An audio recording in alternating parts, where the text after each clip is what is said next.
বেশি না, মাত্র 30টা। ইরানের কাছ থেকে ডিনামাইট চাই নিয়ে এসে আমেরিকা ভাইবে জিবলের পর মেরে দিছি অ্যাটম বোম। আজকের ইফতারি আর আগামীকালকের জন্য সেহরি একসাথে করলাম। এত ভাত খাই শেষ করতে পারছি না। আসসালামু আলাইকুম। মানে ঠিক কোন লেভেলের হাবাইতে হলি একটা মানুষ জায়গার পর দাঁড়াই কেজি খানিক চাইলের ভাত উঠাই দেয়। মিথ্যে কথা কব না, এই বেশ কয়দিন ধরে ভাত খাতে পারতেছি না। জিবলেটা গেছে সিদ্ধ হয়ে, যাই খাই তাই লাগে আইলে আইলে। তাই মনে মনে ভেবে রাখিছি পান্তা ভাত ছাড়া এর কোনো ওষুধ নেই।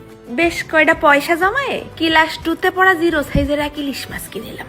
বেশি করে পিএস দিয়ে চটকায় ভর্তা করে নেই, বরকত দেবে না। আজকের এই ভিডিও দেখার পর বেশিরভাগ ঘরেই সব ইফতারি করবেন আজকে পান্তা ভাত দিয়ে। খা বাঙালি খা, বেশি করে খা।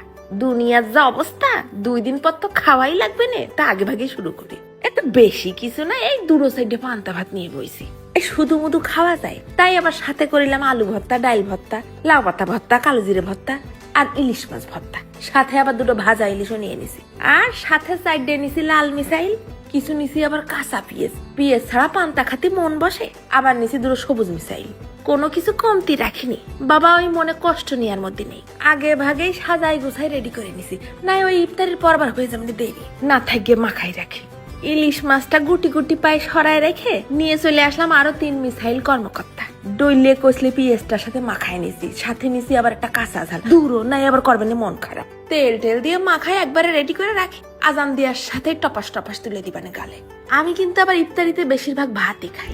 ইফতারির আগের মোনাজাত নাকি বিরাট কাজের। তা কিছুক্ষণ পার্সোনাল ডিসকাশন শেষ করে নেওয়ার পর গালের মধ্যে মেরে দিলাম একটা খেজুর। মাইন্সের সাথে আমার মেলে না বাপ। আমি আবার সাদা পানি দিয়ে খুলি রোজা। সারাদিন পর খালি পেটে চিনির পানি খালি শুদ্ধ গা পাকায়। শ্যামাটা গেছে আজকে ইফতার পার্টিতে, আমি একা মানুষ আর কি করবো। ডাইরেক্ট পান্তা ভাত নিয়ে বসে গেছি, আয়েশ করে কটা ভাত খাই। সব ভর্তা ভাতটি মাছ দিয়ে আগে এক গাল করে ভাত নিয়ে চেখে দেখলাম। ও এজন্য অমৃত অমৃত। সারাদিন রোজা থেকে ইফতারিতে মনে হয় দুনিয়া খাই ফেলবো। পান্তা ভাতের পানির মধ্যে ঝাল পেঁয়াজ নুন সব হয়েছে একেবারে টান টান।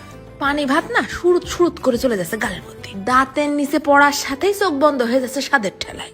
ওই ইলিশ মাছের ভর্তাটা দিয়ে ভাত গুলাগে মাখাইনি, তারপরে বাকি ভর্তা কুটকুট করে কেটে নিয়ে এসে ভরে ভরে খাওয়ানি। ও রোজা মুখে যে কি শান্তি লাগলো, ঠাইসে সাইডে ভাত খাইছি।